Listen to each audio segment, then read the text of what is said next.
Welcome to the Wealthy in Pajamas podcast, where it's not all about the money, but it's not about the money. I'm your host, Sonya, the wealth expansion coach, here to help creatives find their real version of wealth, build profitable businesses, and be happy, healthy humans.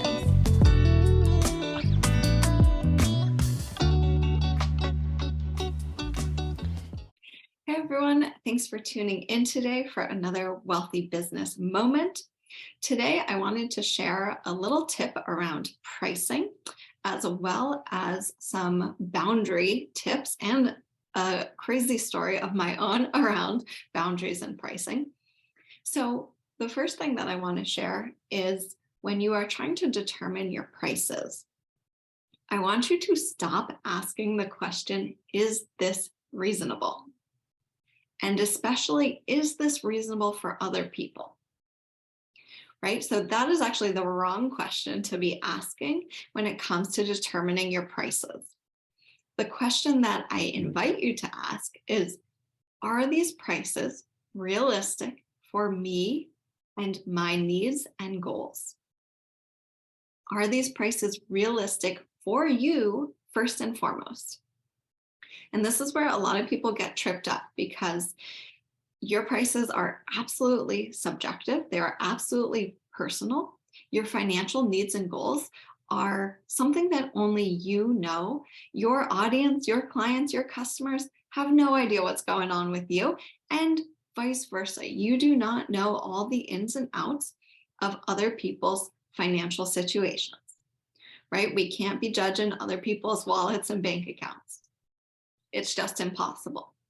And so you first have to determine what prices and fees are realistic for you, because your prices have to serve you first and foremost in order for you to keep the business going, right? For you to make an income, for this to be your livelihood. And whether that is paying you part-time or full-time, I still really encourage you to determine prices that would pay for your whole life, right? For the health insurance, for groceries, for vacations, for your rent or mortgage, for all of the things, not just business expenses, right? And this is really a great way to set yourself up for a sustainable business.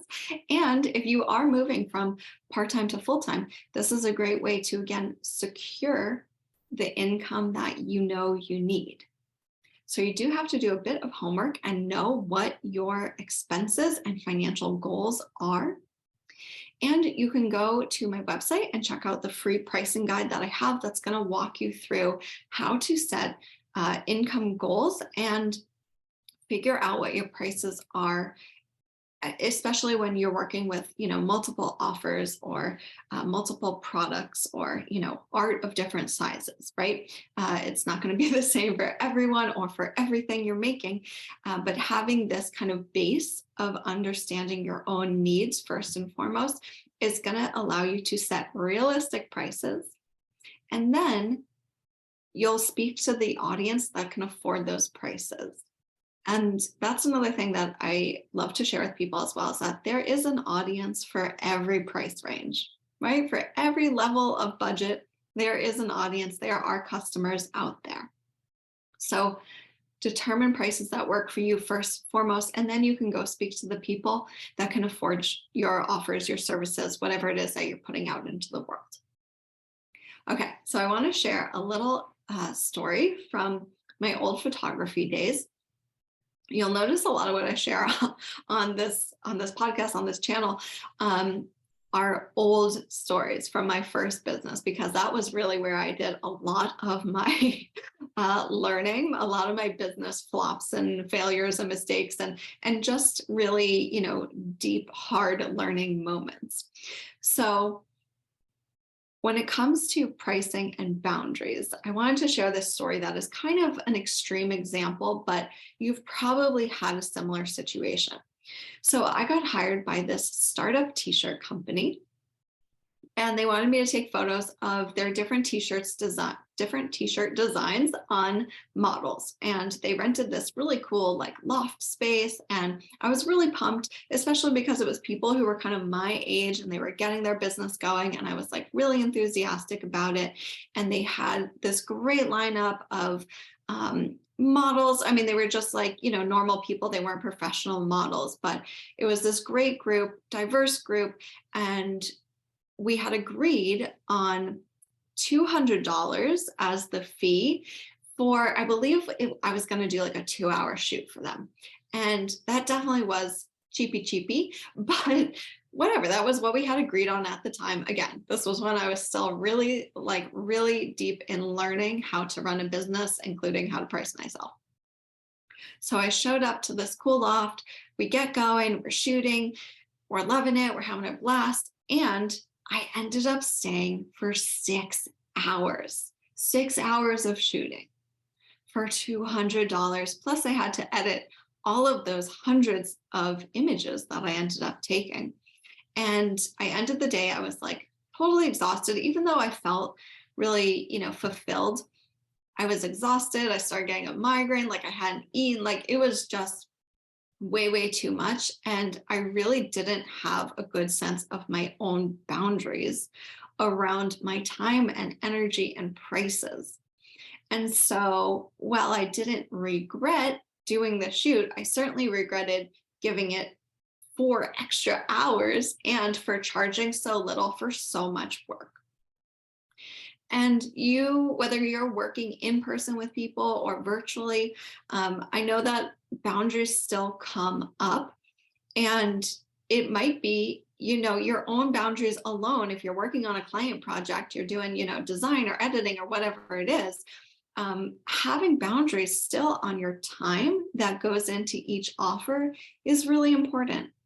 Right? It's a bit different when you're working on an art piece per se, and it's kind of like there's no set amount of time that you're going to give it. You're just going to go until it's complete.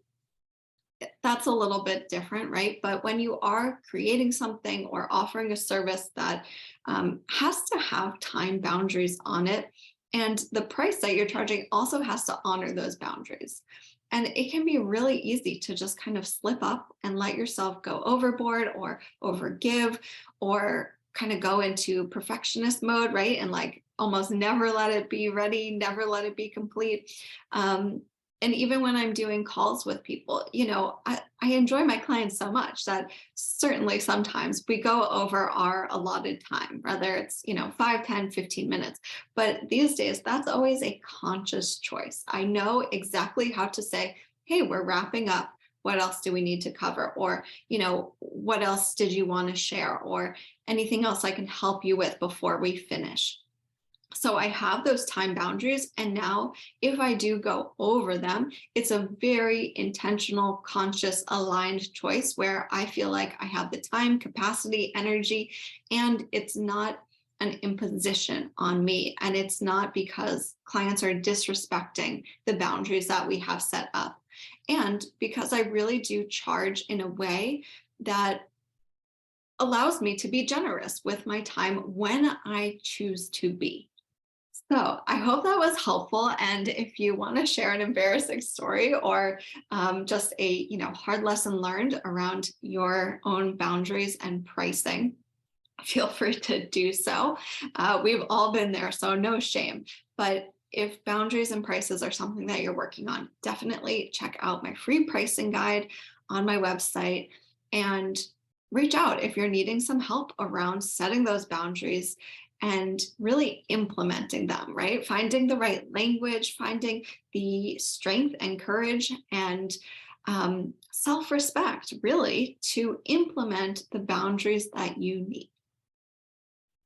Thanks so much for tuning in today. I will see you again soon.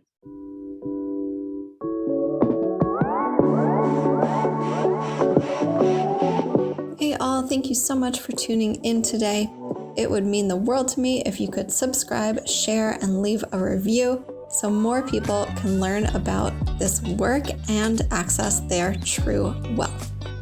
And if you'd like to continue your wealth work, please pop onto my email list so you can choose your own wealth adventure.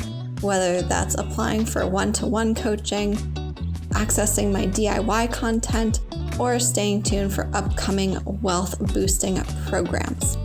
You can find all that at the following link, bit.ly/wealthypjs, PJS.